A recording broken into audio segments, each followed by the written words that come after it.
bangsa raksasa pertama di dunia. Nabi Nuh adalah Rasul Ulul Azmi yang pertama, selama 950 tahun.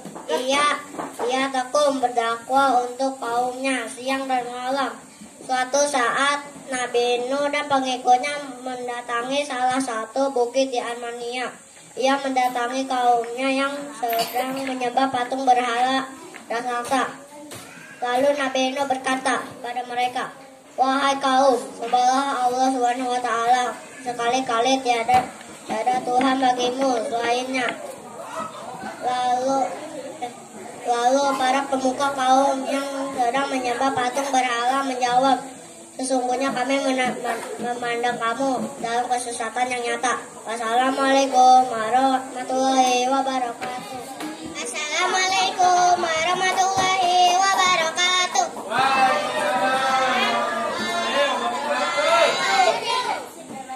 Saya Diva akan menceritakan kisah Nabi Daud alaihissalam.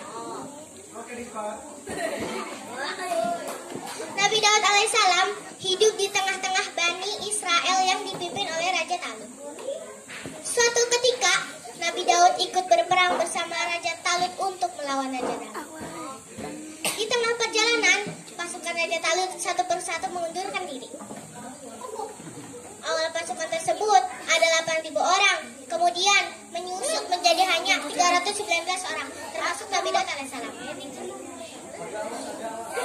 Kemudian dengan sedikit pasukan, hanya Nabi Daudlah yang berani untuk berperang.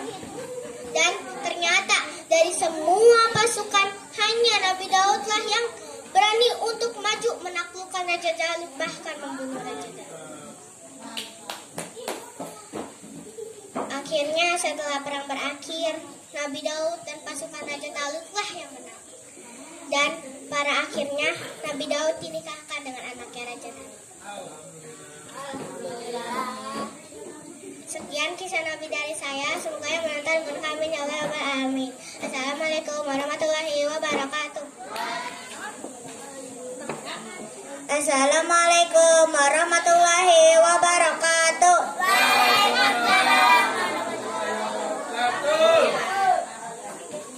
Daun salam, daun saga yang menjawab salam, semoga masuk surga.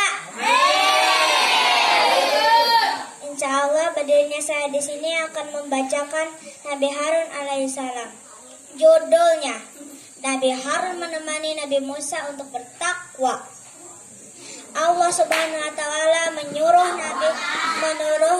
Nabi Musa untuk meninggalkan Bani Israel selama 30 hari.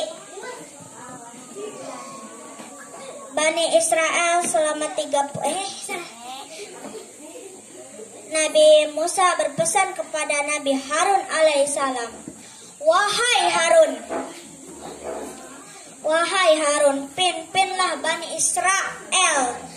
Israel selama aku pergi, karena aku akan menerima kitab Taurat dari Allah Subhanahu wa Ta'ala. Setelah Nabi Musa pergi, Bani Israel tidak lagi menyembah Allah Subhanahu wa Ta'ala. Mereka menyembah patung sapi emas itu.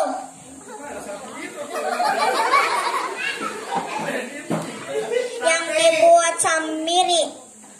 Wahai Bani Israel, sembahlah patung sapi ini, karena patung sapi ini dapat mengeluarkan suara yang hebat. Karena kepada Bani Israel, kaum Bani Israel pun menyembah patung sapi itu. Penjemahan Allah Subhanahu wa Ta'ala. Nabi Harun mencoba untuk menasehati Bani Israel. Wahai Bani Israel, kembalilah ke jalan yang lurus. Hanya Allah Tuhan yang patut kalian sembah, bukan patung sapi itu. Ucapan Nabi Harun hanya sedikit dari kaum Israel yang mau untuk mendengarkan ajakan Nabi Harun alaihissalam. Wahai Bani Israel, sembahlah patung sapi ini, penjemaan Allah Subhanahu wa taala. Kalian jangan takut kepada Nabi Musa alaihi salam. Ia tidak akan pernah kembali ke sini lagi. Sudah lewat 30 hari. Seru Samiri kepada Bani Israel setelah selesai menerima wahyu selama 40 hari. Nabi Musa kembali ke Bani Israel. Ia terkejut melihat Bani Israel sedang menyembah patung sapi itu. Patung emas sapi. Kemudian Nabi Musa menanyakan hal itu kepada Nabi Harun alaihi salam. Selama kamu pergi, Samiri mengajak Bani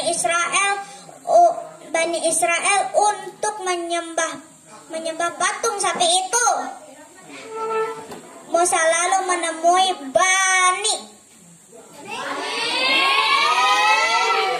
Lalu ia berkata, "Wahai Bani Israel, apakah kalian sudah lupa siapa yang menyelamatkan kalian dari kejaran Fir'aun?" Tidak ada yang berani menjawab perkataan Nabi Musa alaihi salam. Mereka mengakui kesalahan dan menyesal telah mengikuti ajakan Samiri beserta pengikutnya. Samiri murtad. Wassalamualaikum warahmatullahi wabarakatuh. Assalamualaikum warahmatullahi wabarakatuh.